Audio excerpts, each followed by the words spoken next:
Thanks for joining us at the Business Growth Cafe, where each week we select from a menu of topics for a focused discussion with an industry expert to provide insights that can impact your business's growth. With your host, Angelo Ponzi. Hi, I'm Angelo Ponzi, your host here at the Business Growth Cafe, and thank you for joining us. Welcome to part 2 of Surviving Crisis. If you've listened to part 1, you know I had 3 guests from 3 very different industries talking about what's going on in their business, what are they doing, and what do they see in their industry, as well as how are they really staying sane during all of this. In part 2, I have 3 new guests, all from very different industries. I think you're going to find this fascinating. So sit back, relax, get out your notebook and pen to take some notes, because you're going to hear some really great insights that you could potentially put into action today. So I hope you stay with me during this podcast. I think it's really educational and it's perfect for what's going on out there right now. And away we go. I'd like to welcome my next guest, Lisa Holmes, founder of Strategic Performance of Los Angeles. She is a fractional HR person, and you know I'm a fractional marketing person, so we have a lot of kindred spirit. Lisa, welcome. Thank you so much, Angelo, for having me. I appreciate it. Yeah, absolutely. Why don't we get started, take a couple minutes and put who you are and your business in context for the audience. Sure. So you mentioned my name, Lisa Holmes, and I've been an HR leader for more than 30 years. And most specifically work in my business, Strategic Performance Los Angeles, as the fractional HR consultant, executive coach, outplacement services, and leadership training. Okay. So all things HR would be me. All righty, fantastic. First of all, and most importantly, is you're well, you're safe, your family's all good? Oh, we are doing great. We've just adopted very quickly to working from home because I work from home. My husband and his prior careers have at various times worked from home. So we just went back to the old school of what we knew. So it's just been, reverting back to old times. Okay, fantastic. Well, as a HR person, I'm sure that your phone has rung off the hook, and that you're probably getting a lot of phone calls trying to, deal with businesses that want to furlough or lay off, or just lots of questions about the PPP and the ABC and all the other things that are going on out there in the government world. It's confusing as all get up, I have to admit, but I'm sure that has been a huge change for you. Obviously, there's a lot of kind of new things to deal with. Sure, absolutely. So we think that it's easy just to deploy everybody to go work from home, because in most people's mind, we think, well, who wouldn't want to go work from home? Well, it's not that easy, right? Mm-hmm. When you're moving people and processes along with them, having the right structure to do that can be challenging. And in this particular time where we just really abruptly had a crisis that just kind of fell down on us like a ton of bricks, we didn't necessarily have a crisis management process in place. Most organizations, unless you work in that kind of an environment, don't really have a plan in place for its people and it's for its business. And so that's been some of the biggest challenges. It's interesting. I didn't even think about that. I mean, in the marketing world, we talk about, crisis plans from a PR perspective. What happens? What do we do? How do we deal with the press? But in general, you're right. Unless they maybe had an earthquake crisis plan in place here in Southern California, most companies would not have had a plan in place to deal with the pandemic and having to send people home and losing their businesses and losing their customers. I mean, it's probably catching everybody really off guard for the most part. Absolutely. Absolutely. And, employees, in some cases for the first time are working from home. So what does that look like? How do you keep them on task and engaged and feeling connected? And Some people thrive in the office kind of environment, and then there's some who, could function just as well and then probably more effectively working from home. And how do you, again, engage those that are now working from home for the first time? And what kinds of things do you need to have in place for them? Hmm. How do you keep them engaged? How do you keep them feeling connected to the organization's culture and their peer groups? And so, that can be a challenge as well. Okay.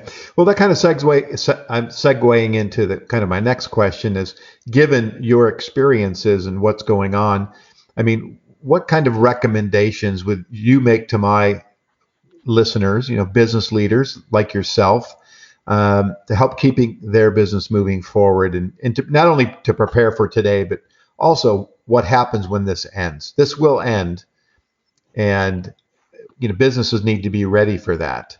God, hopefully sooner than later, right? Yeah, Um, absolutely. so, the very first thing is developing a game plan for your business. We just kind of, again, like I said, had this thing that just fell down on us like a ton of bricks. And if you're not someone who is into planning and makes that a priority in your business, I would say that this is something you definitely need to hone the skill of doing. Because in this particular environment, employees need direction. They need to know where they're going from here. They need to understand the work that they're doing is still making an impact on the business. So, having a very clear game plan. And then I think number two would have to be around communicating often with your team. If you've not been someone who has regular touch bases with your people, it is highly advised because they need to be connected to you. When you're in the office, you see them often, right? You might stroll by several times a day and say hi and have little quick touches, right, of conversation. But in this environment, not so much. So Hmm. now you need to rally the troops and keep them close, by having regular communication, team meetings virtually. I'm big on using things like Click or any of the instant messaging technology that you can use so you can stay connected and engage in conversation quickly during the day because nobody wants to send, three emails to answer a business concern or question that you could send a chat message to very quickly and get that answer and get or give that direction and keep going. And then I think the other thing is probably helping them understand the tactics around working from home. What does that look like? And being resourceful and making sure they have all the tools that they need. So you heard me mention instant messenger, that maybe everybody's set up to use Zoom meeting. How does work and business continue as usual from that perspective and working from home? Okay. All right. Fantastic. So if we look at on the flip side now, Hmm. some great recommendations for my listeners, but we're all sequestered at home, doing things differently as you've been talking about. So what are you doing different? What kind of activities are you doing to help keep yourself active, inspired, and sane? Yeah. Well, I'm somebody who goes to the gym 3 or 4 times a week. And since we don't have that as a benefit at this moment, I had to find some other ways of engaging through kind of video exercise programs. I bought a little one piece workout system that I've been able to use here on a daily basis in between some of those video workout sessions. I've been fortunate enough to be connected to many different kinds of groups, I'm connected to a CHRO leadership group, and we would meet in the past once a month by phone, and now we're meeting weekly. And the great thing about this is I'm connecting with my peer groups who work for different types of organizations all over the country and internationally. And so we're talking about the challenges that we all are facing and some of the strategies that we are deploying to kind of keep business running and working through some of those opportunities. And so I'm learning from other people who are experiencing things that are different from me. However, we just never know how some of those little tidbits of information can be so helpful for me in my business today. Mhm. And so, we have even started as a team talking about, how or what will business look like going back to work, and, developing some strategies around that. So, some very interesting conversations. And I'm always somebody who tries to tune in to, whatever learning opportunities are being offered. So, LinkedIn Learning has been great. They've been offering, some free, e-learning courses that you could tap into. So, just taking advantage of all those things that are readily available now that might not have been in the past. All right. Well, fantastic. I want to thank you so much for taking the time out of your schedule today and joining me at the Business Growth Cafe. Thanks so much, Angela. Be well. All right. You too. Thank you so much. My next guest on the Business Growth Cafe is Karen Gee-McAuley. She's the principal of Relevance PR, and they focus really on a lot of lifestyle, travel, destination, cruise, food, restaurants. And Karen, welcome. Thank you very much for having me, Angelo. Yeah, absolutely. I I've met you before. We know each other, and Mhm. so I'm excited to have you on the show. A lot of the PR people I talk to come from that B2B world, and I love that you come out of that consumer side. And when I had my agency a few years back, I mean, we were almost all consumer. As a matter of fact, I remember our creative partners. We told them we had an opportunity to work for a technology company, and they just looked at us and said, "Pass. We don't even want to bother. Go hire another freelance team. We don't even know what they're talking about." So I love the fact that I can straddle both worlds, but it's been really interesting. So first of all, let's take a few minutes and tell my listeners about you and your business. Sure. As you mentioned, I'm principal of Relevance PR, which is a full service marketing communications firm. We're based in Los Angeles, and we have teams in New York, Northern California, and San Diego. We offer, as you mentioned, we specialize in tourism and hospitality, primarily on the B2C or the consumer facing side, but we do a lot of trade work for some of our clients as well. But we do everything from media relations and blogger relations to event marketing, strategic partnerships, community relations, and unfortunately, we've been doing a lot of crisis management over the last couple of months. But since our agency specializes in travel and hospitality, obviously COVID-19 has greatly affected all of our clients, and in turn, us. So we're doing fine, but our business has dropped off, and we have been, like I said, doing some crisis communications, and that's where our expertise there has been coming in handy for some of our clients. Okay. It's interesting. When I think about crisis management and from, my background in marketing and advertising, I think crisis PR. But really I'm going to say it's probably much broader in the sense that there is a real crisis, whether it's furloughing people or shutting down businesses or closing your businesses. So, I mean, it's beyond just, something happened that you need to manage the press, right? From a crisis standpoint. Mm-hmm, exactly. And we have been, our clients, unfortunately, there are some who have closed. There are some who have, a hotel group has lost, hotels have lost so much group business as well as transient and leisure, because everyone is on safer at home orders. Mm-hmm. So the businesses are doing what they need to do, and then our job has really been has been in the media relations realm of the crisis wheel, where we have helped one client in particular come up with the right messaging and speaking points, and then obviously booking them on national broadcast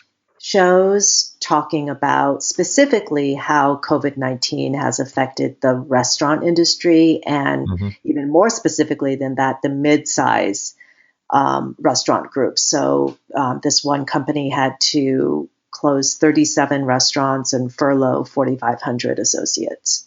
Wow. Yeah.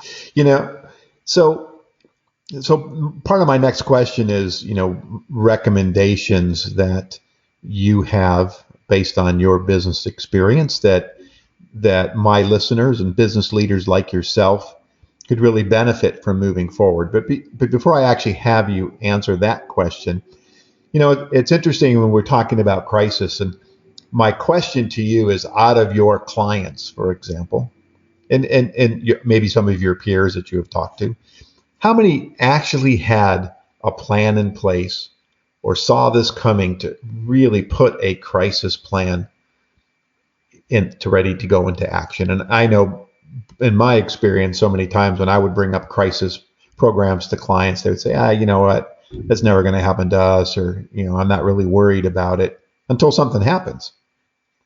So has this been more of a kind of a reactionary tactic for you, not you personally, but your clients? Or was there proactiveness in setting something in motion?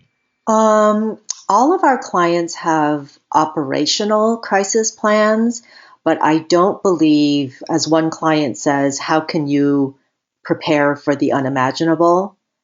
I have actually helped to write some of those plans from a communication standpoint, but I don't think any of our clients had this particular situation in their crisis manual operationally. I honestly don't, because who would have thought? Who would have thought?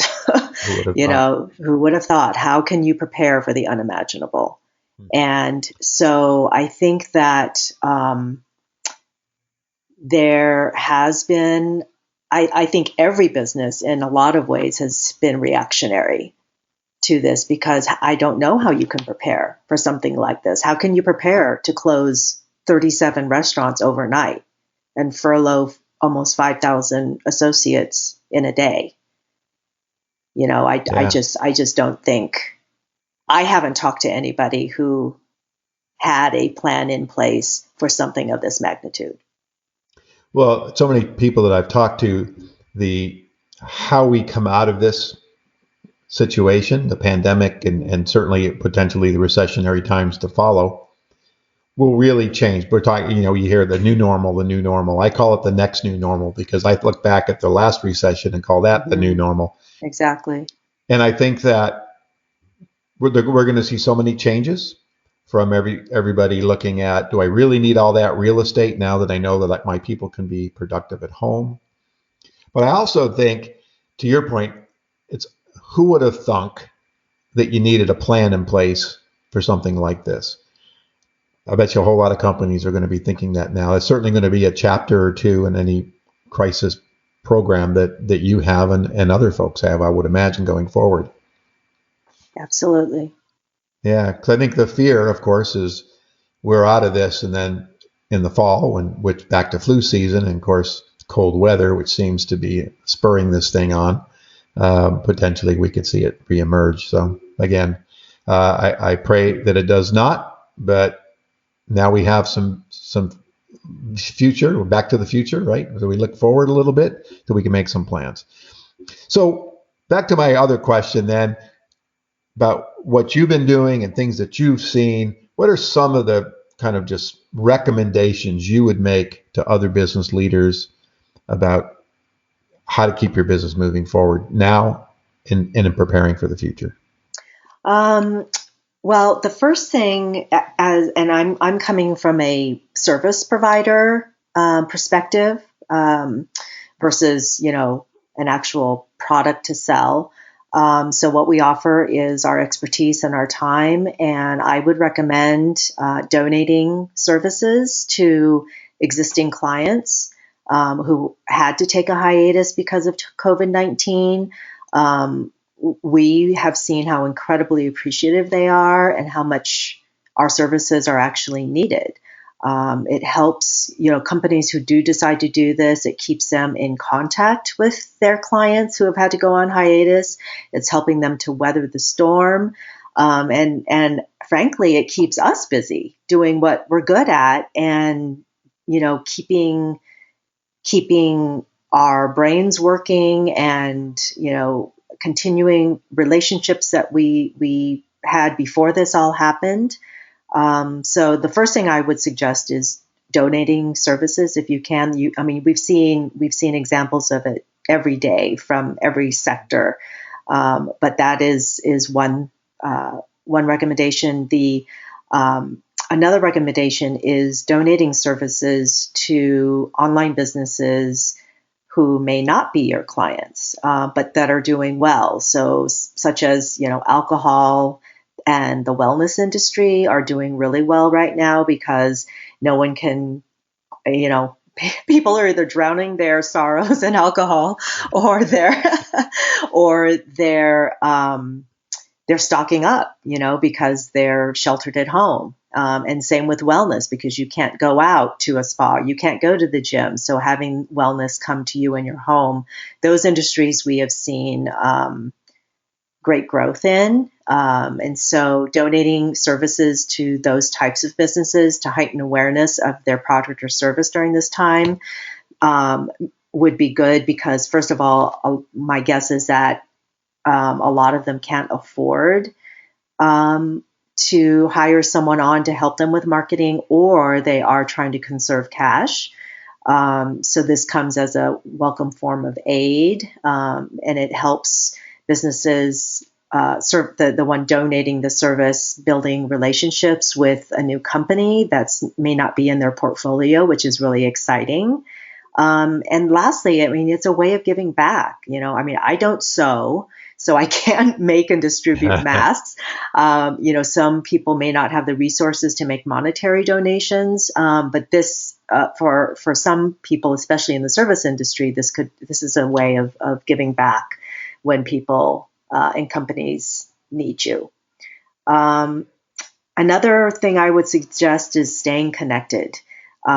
A lot of, with your colleagues, your industry's professional associations, and others that you just normally work with, whether it's just to check in to see how they are, what they're doing, how this has affected them. Professional associations have really been great about offering virtual seminars and coffee talks related to the virus and how that has affected a particular profession and what colleagues in the industry are doing. So it makes this imposed isolation not so isolating, because you're actually able to still connect with colleagues and people that you work with. And the last I would say is access and apply for aid, whether it's unemployment, the Paycheck Protection Program, the SBA's Emergency Economic Industry Disaster Loan. All of that is in place because of this. And, none of us asked for this. We couldn't control it. And there is aid out there. And I would recommend that companies, and there is aid for everyone from the gig worker to companies that have more than 500 employees. Yeah. All right. Fantastic. Got some great advice, some great tips. I really appreciate it. And so one last question before we go. We've been sequestered now about maybe getting into 4 weeks or so. What are you doing? What kind of activities are you doing to keep yourself active, sane, motivated? from going crazy, whatever? Well, as I told my daughter, who said the other day, I am so bored.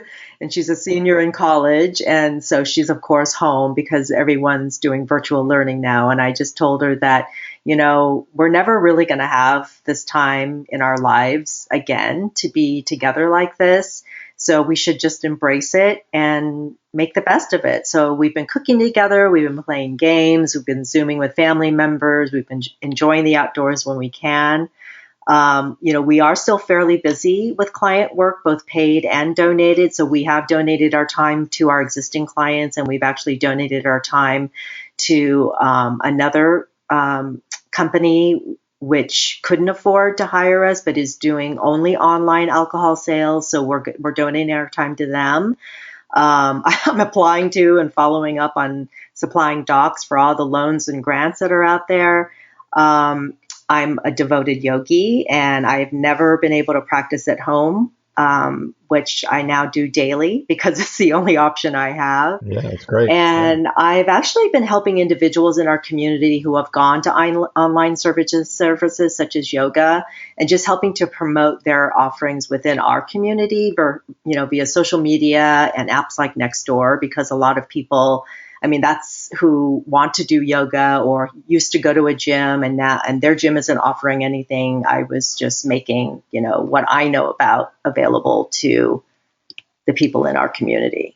Well, thank you so much for your time today, and it's been a great conversation, and I really appreciate you carving time out of your busy schedule from doing some yoga, but now you can go back to it. Thank you. Thank you so much. Thanks, All Angelo. right. Bye-bye. Bye-bye. My next guest is Josh Walters, president of AdMerge. I love the line that you have on I think it's your LinkedIn. It's a better world through better work. I love that. And I don't think I've ever told you that before. I think that's a great line. Thank you.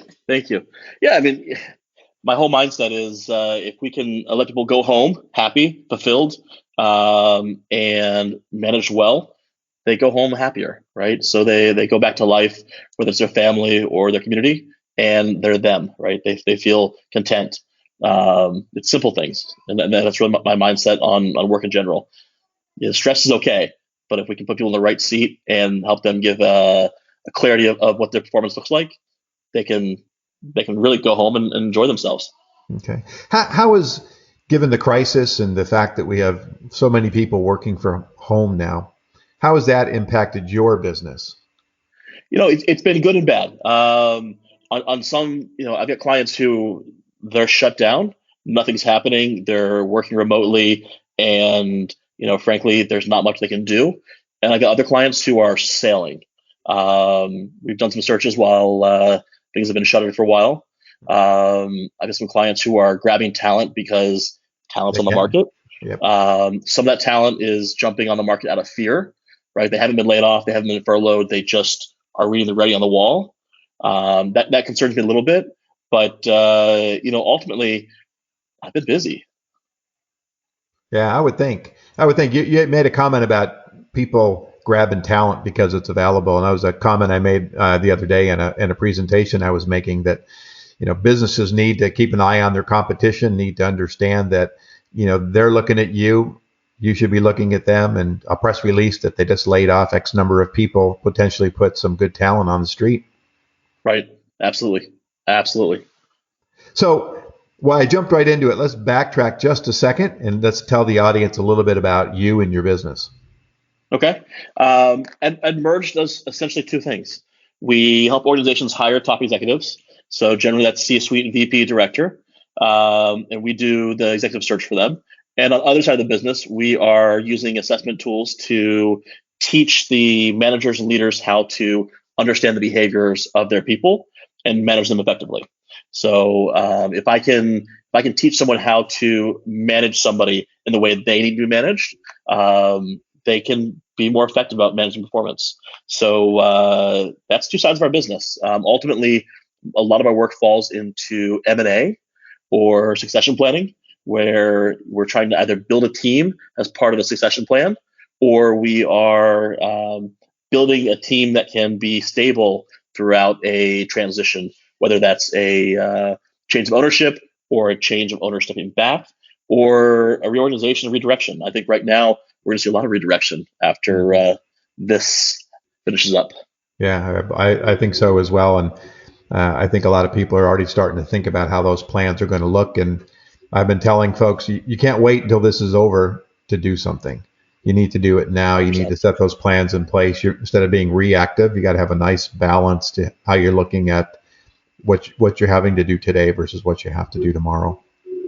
Yeah.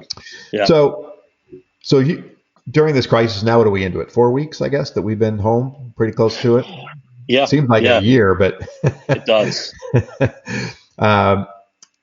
So based on your business, things that you've experienced, things that you're now doing, what recommendations can you make to other business leaders like yourself that can help keep their business moving forward, not only for today, but when this is over? Well, I think you already hit my biggest one, and that's plan for tomorrow. We need to be really planning for the rebound. It's going to rebound. We don't know the entirety of the situation. We don't know what the economy is going to look like. I have this prediction that we're going to rebound quickly, but ultimately we don't know. But let's start planning for it. So let's start looking at the more strategic elements of our business. What do we want to get done now? What do we want to look like when we come out of this? The other side of this situation is it's a good time to let people go if we have to. But let's get smart and really make decisions based upon the where we want to be. So like I'm saying, is plan for the rebound, plan for tomorrow, and start building that. It's going to be much more difficult to pivot from doing nothing, being stagnant and watching our feet, than if we start planning and then say, oh, you know what, we need to make a couple tweaks or adjustments based upon the new norm, whatever that looks like, right? So let's at least start planning for that. Okay. Do you find that you're getting a lot of engagements right now, or conversations going on with current clients or prospects about this very subject, getting the right people so when that change happens? I would say the first week and a half of this, I was playing a lot of counselor. A lot of conversations of kind of encouraging and trying to help people to look at the stats, look at the data they have, not their surroundings. So a lot of more advisor and coach kind of conversations. Right now, I'm busy. I mean, we've got a couple searches going on where we're trying to find some key people that would not be on the market previously, and we've got some clients who want to use this time to build capacity of their teams. Let's actually do some training to teach our supervisors and managers how to manage. Let's improve their capacity because, listen, they're probably not as effective at home, or if they are, they're going through this shift of if they're not used to being a work at home person, all of a sudden they are. They got things they're going through. They have challenges to adjust to. They've got to figure out scheduling, times, and accountability. I mean, all of those things they have to go through. So yeah, we're busy on that side of the business for sure, and I don't see it stopping. Yeah, I could only see it getting more intense, especially as people start to get past the cash flow issues and start to really kind of settle in that this is normal right now, and you can't just constantly be in a panic mode. Yeah, I'll tell you, the SBA programs are out there. They're really interesting, but these are not things that the CEO needs to be focused on, right? Assign it to somebody and walk away. The number of my clients or people I've talked to that are spending a significant amount of time, of their own time, doing this. Why? I mean, it's paperwork that comes from HR and from finance. Let someone else handle that. Unfortunately, it's those kind of conversations. It's like, guys, let's get really smart. Let's get really smart about what we're working on, and let's get focused on what matters. Yeah, that's a great point and great advice.